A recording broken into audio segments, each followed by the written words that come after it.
Hey,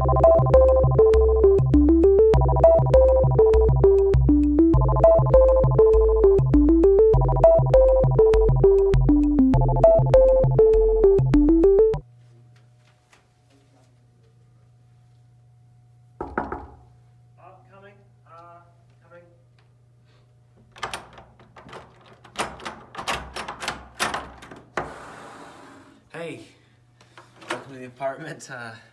You know, it's been about a year now, and I'd like to show you how things have changed. Some things have stayed the same.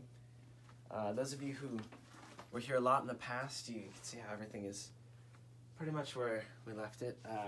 Yeah.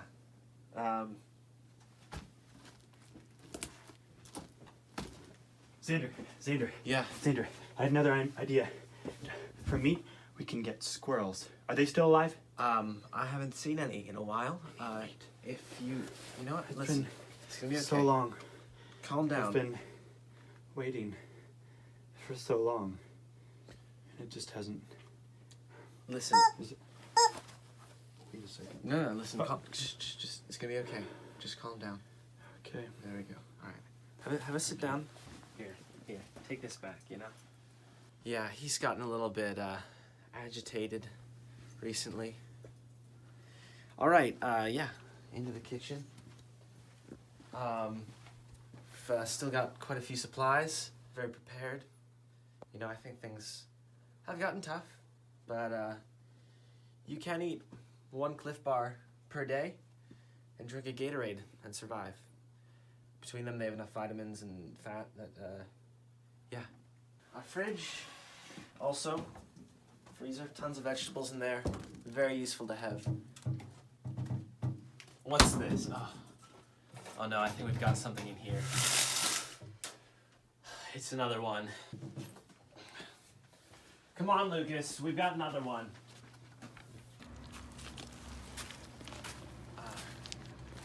Wait, Zander? There's... Looks like we got one in the window well there. I'm gonna work on getting her out. Hey! Hey! Get up. She's taking my broom. You get! Hey! Get her out of there.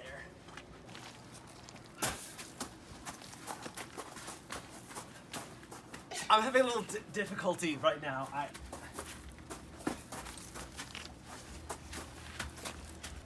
Take the broom. Okay. I don't want to appear threatening.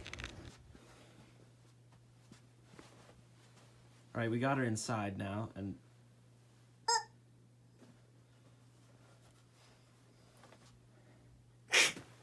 We're gonna go try to get some more food. If you want to come with us.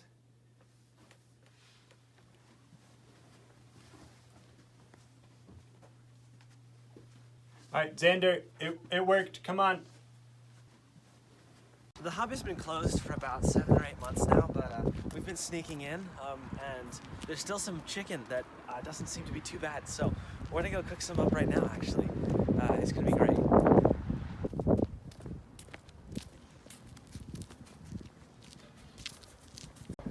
Yep, be careful. All right, we're good to go.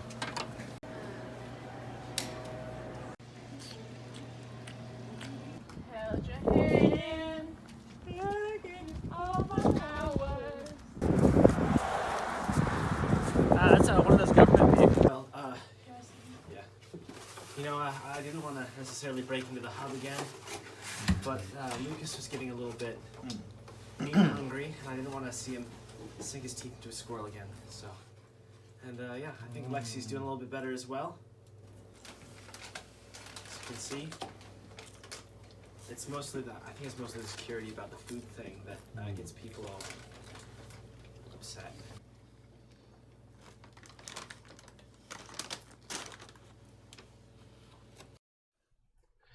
Well, that was an interesting experience. We received a video cassette with that video on it, postmarked from 1 year in the future. So I don't know exactly what's going on there, but at least it looks like we're somewhat sane and benevolent. That's good to know. But for the rest of our viewers, welcome back to Zander and Sander. I'm Sander. And I'm Zander. Thanks for tuning in with us today, especially if you survived Friday. That one went a little bit longer than we intended, about twice as long, in fact, probably due to the fact that Sim talked so much. So much. It would just be funny to see him totally just like... I was going to go with Thomas Jefferson myself. Yeah, interestingly, Thomas Jefferson is a fan of pasta. The problem with this, though, is that I just logged into Netflix and everything else on both of them, and now I'm just as distracted as ever, of course. Yeah, so... Well, the best I can give you, Beef, is something you've probably already heard from your professors. Jupiter is actually very important to our solar system. You know that? If you have some issues that you need to talk out, just feel free to send us more mail. Plus, it has the best movement in Holst's Planet Suite, so how could you say anything bad about that? It's got them dance moves. I personally am a fan of asteroids not crashing into Earth. Hear, hear. So, anyway, we're going to keep it moving right along today, and we're going to get into the fan mail. Our first message is from Facebook, and it says, "Hi, Zander and Sander. My cat has recently started to tear up toilet paper.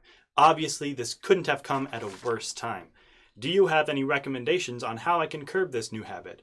Thanks, Baka!" You can curb this habit very easily, actually. You can curb it by cognitive behavioral therapy. So you think to yourself, I will not rip up toilet paper. I will not eat toilet paper. I will not do that to toilet paper. But if the thought comes into your mind, don't just push it out immediately. Let it pass through your mind as if it's somebody else's thought. Zander, I think it is somebody else's thought. This is from her cat. Oh. Her cat is the one... She said, what can I do to curb... To stop her cat. Oh, to stop the cat's behavior. Yes. Oh. Because, let me just say that I think that you may be looking at this from the wrong perspective. All toilet paper is reconstituted paper anyway, and so shredding it up doesn't really disturb its current state. It's going to be reconstituted anyway, so as long as you have that in mind, I think you'll be just fine. It's just been consubstantiated. Yeah. All right, next one. This is from Daniel. What show should I binge? Daniel asks. Wow. Well, Daniel, let me tell you, you've come to the right place. First of all, this is a pretty decent show, I would say. But in case you're all kept up, there's a lot of other good options out there, too. Like, for example, Tiger King on Netflix. We started watching this one, I believe it was Saturday night. And let me tell you, it's an experience. It's something. It's definitely a show. There's cameras that document things happening. It is presumably, supposedly, a true story. We'll see. If we haven't gotten all the way through it, so yeah, the next one that we are talking about is a really fun one called What We Do in the Shadows. Well, there's a movie and then a television show. The movie was directed by Taika Waititi, who did Thor Ragnarok and Jojo Rabbit. So if you liked those two movies, definitely watch What We Do in the Shadows and then start the television show. Both really hilarious. Just a mockumentary about vampires living in New Zealand, vampires living in America in the modern day and trying to get it by. It's and there's a lot of emotional depth to the shows and the movie, I would say. And I should add, in case it wasn't clear, the show is also directed by Taika Waititi. Yeah. But it follows a different group of vampires, and both of them have, like I said, emotional depth that follow either new vampires or just the struggle of vampires with werewolves and trying to survive, trying to possibly take over the world in some cases. Yeah, very empathetic. Heartwarming, let me tell you. Right. All right. Next up, we have a question from Instagram that says, hummus. Thoughts? And that's from B. Yeah, Becca Pfeiffer asks about hummus. That is classic Fife, gotta say.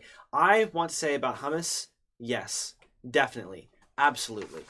100% without a doubt. Let me be the first to say, yeah. Well, that's a lot of affirmation for hummus from Zander. I think I would agree. And it's a little bit of a ranch dip situation where you have the excuse to use vegetables to dip in something, and it takes your mind off vegetables if you're not a fan. Yeah. Except it's just kind of more vegetables. Except it's made out of garbanzo beans. Yep. So there you go. All right. This next one is from Grace, and it says, Zander and Sander, Today, one of my mom's chickens got stuck in our pond, stranded in the cattails. Can you explain this to me? I'm confused. Well, I'm sorry. I forgot that chickens were waterproof. So when I was remote controlling that chicken, I decided to go into the pond for a little bit of a swim, and then it short-circuited, and then it was stranded inside the cattails, and I couldn't regain control of the remote autonomous vehicle in time. So Xander's always having problems regaining control, and we're sorry about that. But up next, we have a letter from Zander that we're going to take a deeper dive into. Now it's time for a letter 2, the part of the show where Zander comes out and writes a letter for some reason. Dear Tulip, how is the quarantine going, my love? I hope you are still alive. A viewer last episode reminded me that I should probably put some effort into this relationship. So I've prepared some expressions of my love. We go together like a Corsair Vengeance RGB Pro 8GB DDR4 3200MHz memory stick and another Corsair Vengeance RGB Pro 8GB DDR4 3200MHz memory stick. Using 2 RAM sticks instead of 1 lets you have dual channel memory access, which doubles your effective memory access bandwidth. What was I saying again?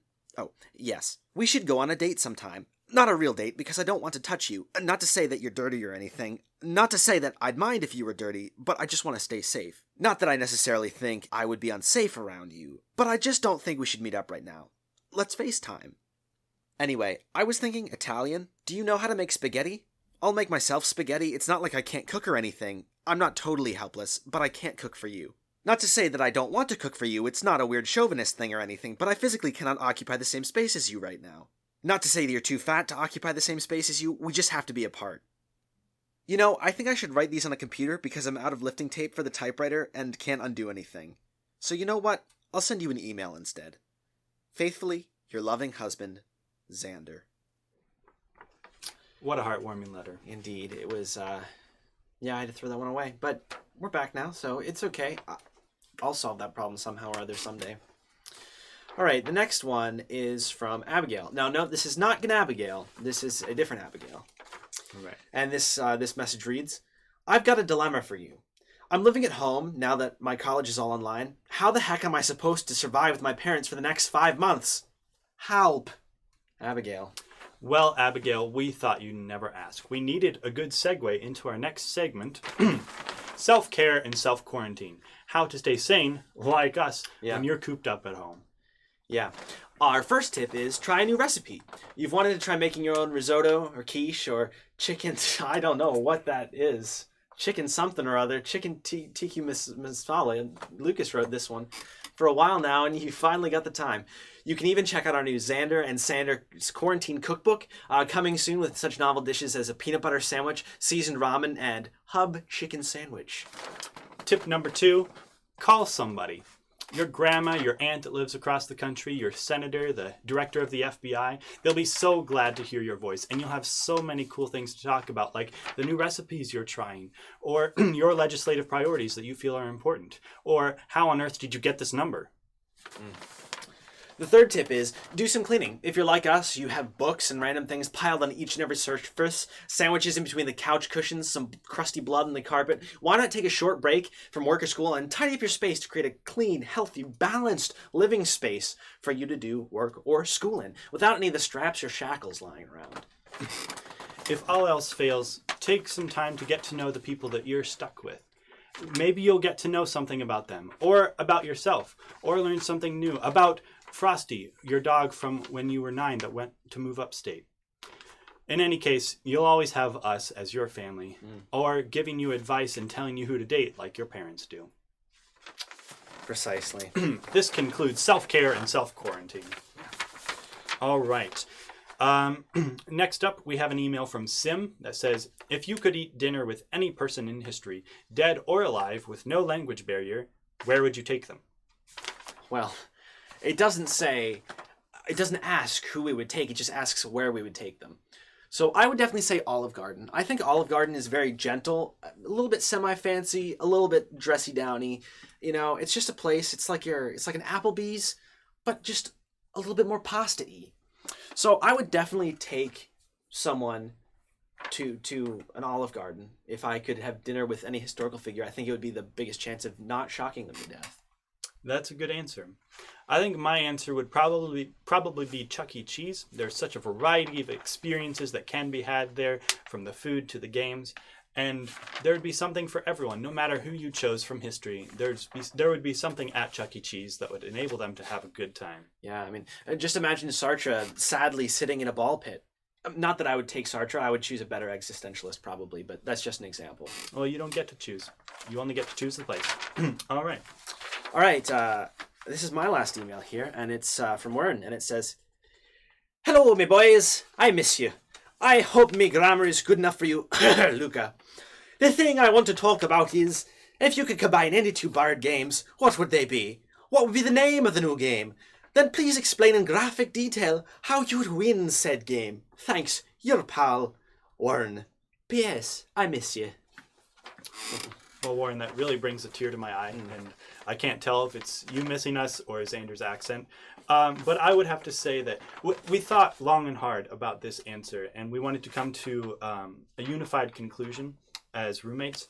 And the two games that we ended up combining are Pandemic and Ticket to Ride.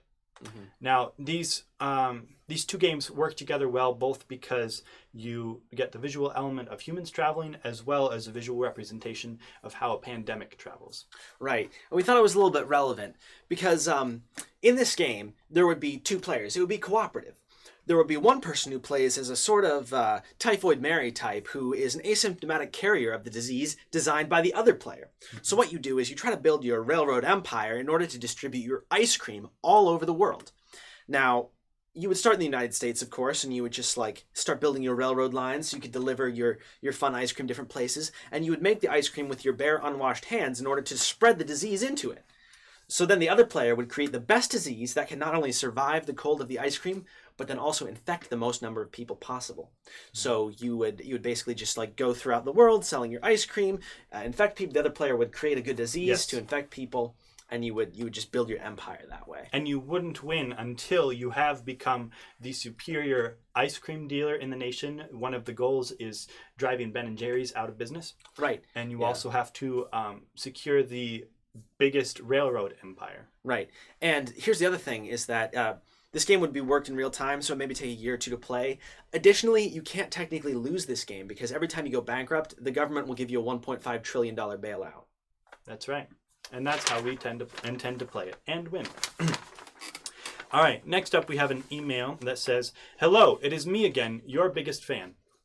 On Friday's show, Grabe said she must be your biggest fan because she's been with you the longest, and she showed photo evidence of the length of her relationship with you both.